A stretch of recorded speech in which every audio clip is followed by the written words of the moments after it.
Rassemblons dans une salle 2 historiens, un géographe, 4 juristes, un politiste, 2 spécialistes de littérature, un philosophe et un mathématicien. Disons-leur, c'est très simple. Vous devez concevoir un enseignement numérique à chaque semestre pour nos 6 000 étudiants de première année, valant 4 crédits et demi, qui soit intéressant et pertinent, quelle que soit leur filière, du droit à l'histoire en passant par la littérature, l'économie, les langues ou les maths. Ils auraient pu prendre leurs jambes à leur cou. Mais ils ont relevé le défi et les modules grands repères ont ouvert à la rentrée 2014.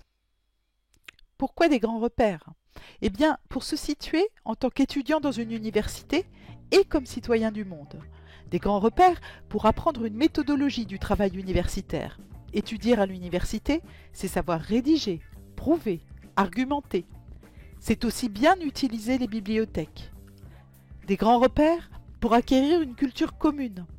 L'université est un lieu de construction du savoir et il s'agit de comprendre comment il se construit, par exemple au travers de l'histoire de l'écrit.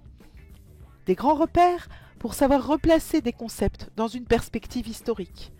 Des grands repères pour comprendre les institutions privées et publiques qui structurent nos sociétés contemporaines, pour réfléchir aux rapports que l'humanité entretient avec le monde.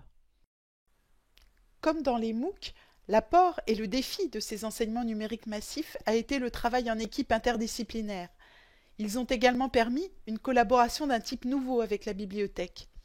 Les enseignants ont pu explorer le QCM intelligent comme mode d'évaluation possible dans des disciplines qui n'en avaient pas l'usage. Enfin, notre université a relevé avec succès le défi d'organiser des épreuves massives. Il est certain que ce type d'enseignement contribuera à diffuser une culture numérique dont, paradoxalement, nos étudiants sont encore peu familiers dans la sphère de leurs études.